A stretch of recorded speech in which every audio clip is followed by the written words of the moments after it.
All right, Macarelli, this is Adrian Gomez. Jim, thanks for sending me these videos. We're gonna get into it. So I'm excited to work with another lefty. I'm a lefty myself, so it is very easy for me to see this stuff. So out of the gate, you're about 110 degrees out of a squat. So the knee stays. Let's see here. See if I can get a better measurement. It's actually pretty phenomenal. See here. So he does squat pretty well off his back leg, but the direction of his knee, if we change the direction of his knee, that squat is going to be more useful. And so what's going to happen is, if we can get his foot to travel this way, just a little bit further at this angle, his knee is going to be angled in, because you'll notice as he continues to go forward, his knee isn't rotating. We're not rotating this way. And that's what's going to really give that power. Now we're rotating. But he's almost into drive phase with his chest. And that's why his leg leaves the ground. Once that leg leaves the ground, there is no power from the back leg. And that's what is losing a lot of energy. So what we want to do is turn this foot this way. That's going to turn the knee, and everything's going to drive better. So right when he drives, he's got to put his front foot down in order to get his back leg through. So he's putting his leg down too early because of the back foot. And you'll notice where it's slipping. Where is it slipping? It's slipping this way. It's going this way. So I want all of my energy going there. So you can see that. So once that back leg comes off, it's really hard to drive. So that's number one. So I have 212athlete.com, Arm Care Pro. You can have access to all of these drills. The weakness is described in there. So let's see, at plant foot, let's see where your angles are. So moving on to the next one. Double leg angle. Okay, it's 100 degrees. I'd like to see 110. What does that mean? Well, I'd like to get this foot out further. Here we go. So out here, if it's out there further, the angle is going to change. It's going to get better. You're going to have more ability to drive the ball through. Now, here's another one. The other one is the front knee, sorry. So as he's planted, he's at 45 degrees, which is fine with the cleats.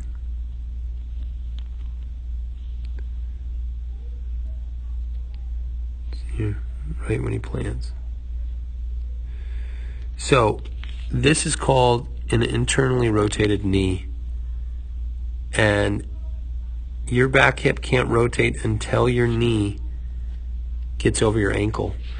And that's about 20 degrees. So that 20 degrees is precious time that he's not able to rotate his hips. So between the back leg and the front leg, we have a lot of velocity that can be gained. This front foot needs to plant exactly the knee over the ankle so that the hips can do their thing and rotate. Hips are going to rotate, hips are going to rotate, but they're waiting on this front knee to get planted and to be in the right position. So if we can speed up that process, the velocity will increase. Okay, next one. We're going to go to the front knee as well. Front knee is at 118 degrees. We need that front knee. Here's the thing. So I'm losing energy out of this front knee the lower this angle is. And if I'm losing that energy, it's taking away from the energy that's in this ball. The ball is thrown and the energy is leaking out of that front knee. Okay? So we want this 118 degrees. We want the knee to actually come back this way. And that might be ankle mobility, that might be hamstrings, that might be groin, hip flexors, that might be glutes, where his butt's got to get stronger. That might be a lot of things. But I know that as he gets bigger and stronger and he knows all this stuff, he's going to be able to fix it. There's drills for that front knee. There's drills for the back leg. There's drills for the ankle. All of this stuff can be fixed. It's going to be awesome. So he looks great. I know this seems like a lot of stuff that he's doing wrong, but think of these things as when they're fixed, he's going to be throwing better. So this is really what I do is I break things down and then we provide you a plan to get better. So that is it. So that is the lower half. Those are the 4 things that we're going to focus on. The last thing that I'm going to talk about is, well, not the last thing, is his posture. His posture's here. So that's where his posture is at release point, right there. Okay, so as he comes back, you can see where his chest is now. And then that's how far he has to travel to get to chest extension. It's quite a bit. So what I'd like to see him do is try. He's what we call almost a B posture. This would be an A posture. This would be a B posture. This would be a C posture. He's a B posture, which means that when you're throwing, you need to at least be in A posture. If his head was just back to this line, we're talking 3 or 4 inches, he'd be able to rotate his chest better. A lot of that has to do with his front knee, internally rotated, and that's going to really, really help. So I'd really, what I'd do is I'd really focus on the lower half first and then worry about the upper half later. Okay, so as we get through this, let's look at release point. Right around here. I think it's right here. So it's right over the foot. This is what we call a early launch. We want to be late out here, as far forward as possible, because that's where our arm is best, it's where it feels best, and that's where all of the movement happens. So if your arm is back behind your foot, it's going to be very hard to continue to do that motion and get the results that you want. So launch, that's something that is a weakness. That's something we can work on. All right, let's look at stacking. Stacking, he actually does a good job of staying back. His upper body is back, and his knee is pointing this way. I'd like to see that knee go inside, almost going this way. His upper body is going to stack back. This is the load, you're loading, and this is stacking back. And now that's all the power that you're creating. If his foot stays on the ground, then we're gonna generate a lot more power through. So we basically want to keep his head over that rubber as long as possible and then drive everything through. But that front foot's got to be right where we want it. So stacking, upper body looks good, the lower body needs to get better. Same thing we talked about before of just getting his knee and his foot in the right position. Boom. That way it's just driving right away, right when he lifts up his leg. And he does lift up his leg quite a bit. Okay, that's good. So from there, we're going to get into the front glove.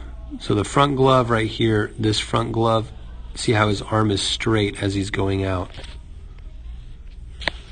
Straight arm, and it's not necessarily pinching. Now it's pinching. I want to start pinching right away, and when your arm is straight, it's harder to, it's slower to pinch your shoulder.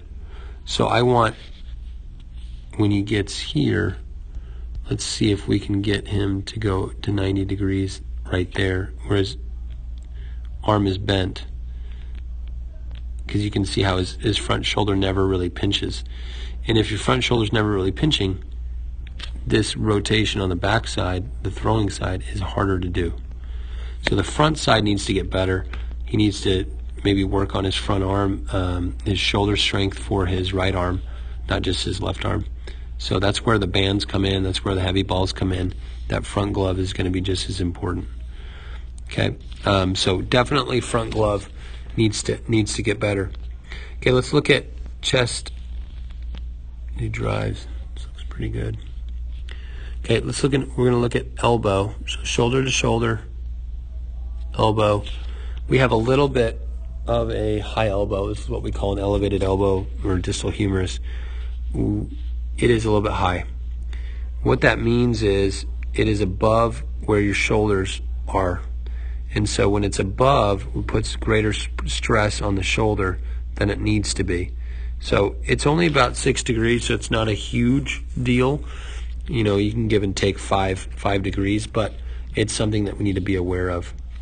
See how his arm stays here, stays pinched, but then instead of going through with his chest, instead of rotating through with his chest, his arm goes up. And that's where we need to fix that. We need to drive. Part of it has to do with his knees. His chest is waiting for his knee to set up, and his front knee isn't solidified yet. And that's why he's not able to drive right away with his chest. So a lot of the lower half will fix the upper half.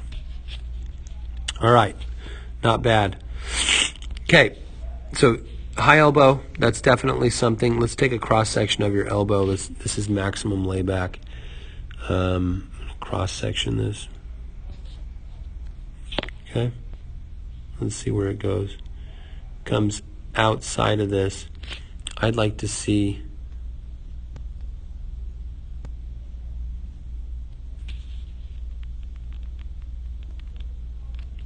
part of this has to do with his chest not driving, and the reason why his chest isn't driving is because his back leg is coming up. This back leg provides stability to the chest. So if the chest comes through, that's where his chest is there. But if his back leg was back, all of this would line up, and it would be a lot easier for him to throw the ball.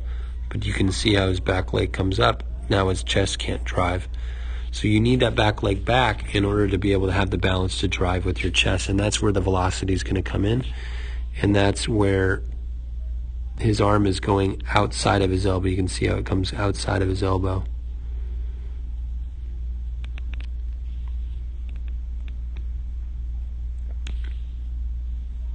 It's not big. This is called a arm fly out. It's a little bit of an arm fly out, but a lot of it has to do with the lower half. So, focus from ground up first. All right. You can see how he's leaning forward. I want to start leaning back early, but he does a good job of getting back there. Boom, boom. He does a great job. So let's look at pronation. He pronates, his elbows bent the whole time, which is phenomenal. Looks good.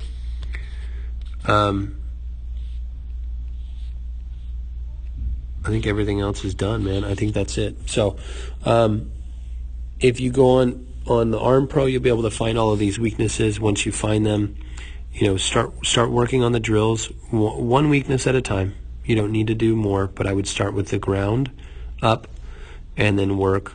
It'll slowly get better. So maybe it won't slowly get better. Sometimes it gets better quickly. So anyway, test for velocity. See where he's at, just as a checkpoint. Check in every 2 weeks. See what's up, and give me the results. I'd love to hear them. Thanks so much.